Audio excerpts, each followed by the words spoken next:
Connective tissue एक short के अंदर ख़त्म करने वाले हैं। जो हमारा कनेक्टिव टिश्यू होता है मोस्ट अबंडेंट टिश्यू होता है, वाइडली डिस्ट्रीब्यूट होता है कॉम्प्लेक्स ऑर्गेनिजम्स के अंदर। इसका नेम बिकॉज इनका जो नेम कनेक्टिव इसलिए होता है because their function of linking and supporting other tissue organs of the body. ये there in from software connective tissue तो specialised which include cartilage, bone, adipose and blood. जो ये तीन होते हैं ये सिक्रेट करते हैं कोलेजन एंड इलास्टिन, और वो जो कि वो ब्लड नहीं करता। यही लाइन लिखी हुई है। The fibres provide strength, elasticity and flexibility to the tissue. They also secrete modified polysaccharides which accumulate between the cells and fibres and act as matrix. Matrix की तरह काम करते हैं। कोलेजन और इलास्टिन पॉलीसेकेराइड्स जो रिलीज करते हैं। उसके बाद हमारे पास यही है कि तीन टाइप का होता है, लूज, डेंस और स्पेशलाइज्ड। लूज में हमारे पास आता है एरियोलर टिश्यू और एडिपोज टिश्यू। एरियोलर में हमारे पास क्या होता है, ये सबसे पहली बात तो इसके अंदर प्रेजेंट होता है सेमी फ्लूइड ग्राउंड सब्सटेंस होता है। अरेंज में वो होता है it serves as a support framework for epithelial. It contains fibroblast जो कि cell produce and secrete collagen fibres, मतलब कोलेजन ही होगा, macrophages and mast cells. Adipose tissue is another type of loose connective tissue located mainly beneath the skin.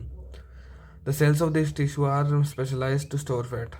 The excess nutrition which are not used immediately converted into fats that are stored in the tissue. ये fat की तरह fat storage में काम आता है और ये framework के काम आता है। डेंस कनेक्टिव टिश्यू में orientation of fibres show regular irregular pattern, जिसको हम डेंस रेगुलर और डेंस इरेगुलर कहते हैं।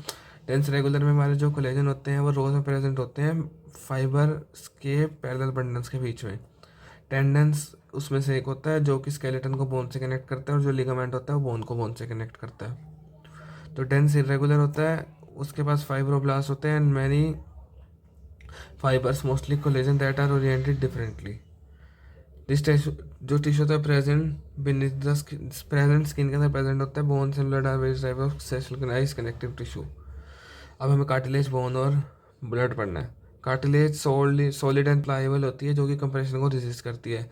इसके सेल्स को हम कॉन्डोसाइट्स कहते हैं जो कि स्मॉल कैविटीज में एनक्लोज होते हैं with in the matrix secreted by them. Most of the cartilages in the vertebrate embryos are replaced by bone in adults. Cartilage is present in the tip of nose, outer ear joints, between adjacent bones of the vertebral column, limbs and hands in adults. Bones have a hard and non-pliable ground substance, chemical salt और collagen fiber के अंदर rich होता है, जो हमारे bone cells के साथ ओस्टोसाइट्स कहते हैं, और इसके जो स्पेसीज होते हैं उसे हम लैकुने कहते हैं। और जो हमारा ब्लड होता है फ्लूइड कनेक्टिव टिश्यू होता है प्लाज्मा, WBC प्लेटलेट से लेकर